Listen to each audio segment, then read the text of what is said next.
मैं doctor Kritika, founder of त्रयी आयुर्वेदा।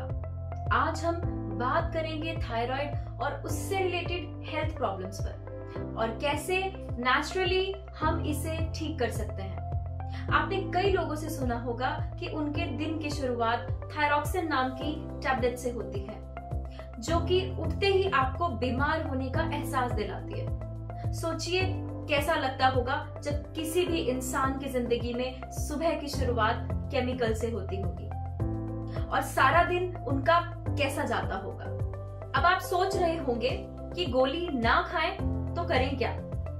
इस पर आज हम बात करेंगे कि आप कैसे नेचर के करीब रहकर थायराइड की गोली से छुटकारा पा सकते हैं, और अगर पहली बार ही टेस्ट बिगड़े तो कैसे खुद को बिना केमिकल्स के ठीक करें।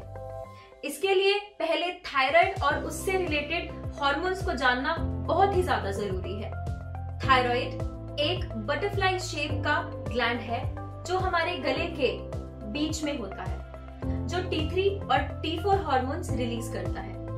थायराइड अगर काम करना बंद कर दे या इसकी फंक्शनिंग बिगड़ जाए तो इससे निकलने वाले हार्मोन्स भी बढ़ने या घटने लगते हैं, जिस वजह से हाइपो या हाइपरथायराइडिज्म जैसी बीमारियां होती हैं, जिस वजह से शरीर के बाकी अंगों के फंक्शंस भी बिगड़ने लगते हैं। हमारे शरीर के ग्लैंड्स एक दूसरे को हार्मोन्स के थ्रू रोजमर्रा के फंक्शन करने के लिए मैसेज भेजते हैं, जिस कारण हमारा शरीर काम करता है।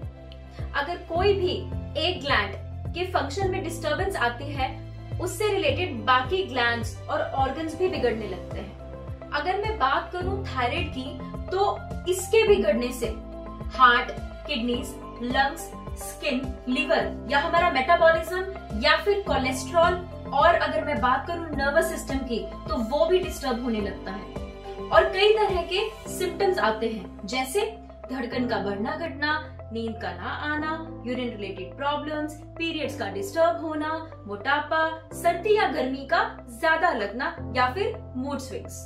थायराइड ग्लैंड की डिस्टरबेंस से T3, T4 और TSH लेवल्स बिगड़ते हैं, जो कि अगर सही डायग्नोसिस किया जाए तो आसानी से ठीक भी हो सकता है। थायराइड ग्लैंड की डिस्टरबेंस का कारण गलत खानपान, इंडाइजेशन, हाइपोथैलेमस या पिट्यूटरी ग्लैंड के फंक्शंस का बिगड़ना भी हो सकता है। इसके अलावा अगर मैं आयुर्वेद की बात करूं, तो 13 वेगों को रोकने से, जैसे belching, urge to fart, defecation, urination, sneezing, प्यास, भूख, खांसी, जम्भाई जैसे वेगों को रोकने से भी हार्मोन्स डिस्टर्ब हो सकते हैं। अगर आपकी सही से नींद ना पूरी हो तो भी बायोलॉजिकल क्लॉक के बिगड़ने से आपके हार्मोन्स बिगड़ने लगते हैं।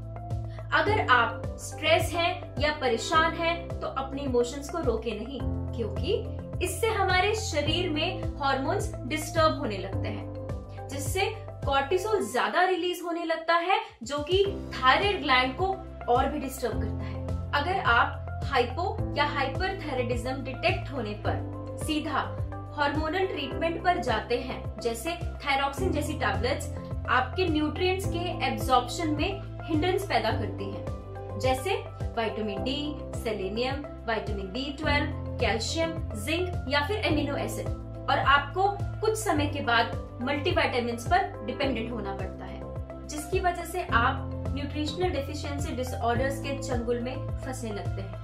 और थायरॉक्सिन की गोली के इस्तेमाल के कुछ महीनों या साल के बाद आपको सप्लीमेंट्स भी खाने पड़ सकते हैं। तो सोचिए कैसे आप इस चक्रव्यूह से बाहर निकल पाएंगे।